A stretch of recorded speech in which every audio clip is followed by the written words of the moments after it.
Quand les gens semblent méchants, il y a de grandes chances pour qu'ils ne le soient pas. Ils sont simplement angoissés. Alain de Botton a plusieurs casquettes, mais pour moi, c'est un de ces rares philosophes pratiques. En 1997, au lieu d'écrire un roman, il a sorti un long essai intitulé Comment Proust peut changer votre vie, qui eut un succès surprenant. Parmi ces essais de philosophie au quotidien, on compte Pete Philosophie de l'amour, de statut social, l'architecture du bonheur, The News, A User Manual et Art et Thérapie. En 2008, Alain a participé au lancement de The School of Life à Londres, un institut qui vise à promouvoir l'apprentissage et la thérapie dans la culture moderne. N'attribuez pas à la malveillance ce qui ne peut être expliqué autrement. Quand Bill Clinton se trouvait en face de quelqu'un d'énervé, il demandait systématiquement si la personne avait dormi, mangé ou si quelqu'un d'autre l'embêtait. C'était sa checklist. Lorsqu'on s'occupe d'un bébé qui crie, qui gesticule, qui ne dit quasiment jamais rien, ce bébé va se venger sur moi, ou elle a des intentions diaboliques. Le succès doit inclure la paix. Le mot succès est pollué par nos idées d'une personne extraordinaire, très riche, etc. Ça n'aide en rien de se dire ça, car succès rime également avec apaisement. L'offense contre la défense. Plus on sait ce que l'on veut, où on va, moins ce que font les autres a de l'importance. C'est au moment où notre chemin se complique que l'on entend la voix d'autres personnes, le chaos distrayant dans lequel nous vivons, des médias sociaux parasites qui prennent le dessus et deviennent menaçants. Ne vous attendez pas à ce que les autres vous comprennent. Accuser quelqu'un de ne pas vous comprendre parfaitement est profondément injuste, car nous ne comprenons pas nous-mêmes, pour commencer, et même si c'est le cas, nous avons du mal à nous faire comprendre par les autres.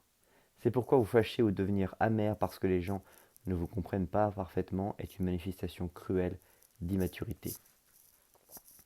Le problème des philosophes des temps modernes.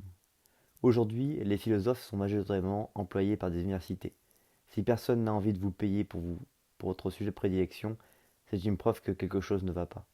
Les philosophes, en général, ne nous disent plus comment vivre ou mourir. Rares sont ceux qui le font encore. Les philosophes du quotidien suggérés par Alain. La liste d'Alain est pratiquement identique à la mienne. Épicure, Sénèque, Marc Aurèle, Platon, Michel de Montaigne, Arthur Schopenhauer, Friedrich Nietzsche et Bertrand Russell. Les livres qu'Alain offre ou recommande souvent. L'insoutenable légèreté de l'être, de Milan Kundera, et Essai, de Michel Montaigne. Ses documentaires préférés. Up Series. Cette série de documentaires filmés au Royaume-Uni s'intéresse à un groupe de personnes depuis l'anniversaire de leurs 7 ans. Un documentaire est produit tous les 7 ans jusqu'aujourd'hui, alors qu'ils ont tous la cinquantaine.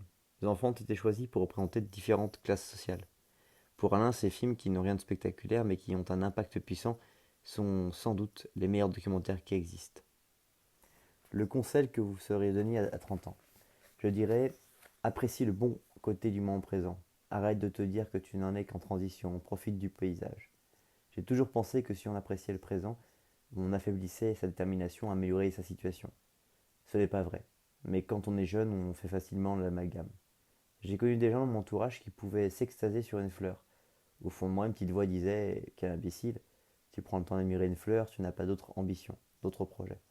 Mais quand la vie nous a un peu bousculés et qu'on a vu pas mal de choses, que le temps passe et qu'on a pris de l'âge, on commence à apprécier des choses plus modestes comme une fleur, un beau ciel ou un matin où tout va bien, où tout le monde a été gentil. Le destin peut faire ce qu'il veut de nous. Nous sommes des créatures fragiles. Il suffit de taper au mauvais endroit, de nous bousculer un peu et on craque facilement. Cette tape peut être un déshonneur, une maladie, une pression financière, etc. Il en faut peu, il faut donc apprécier chaque jour qui passe sans catastrophe majeure.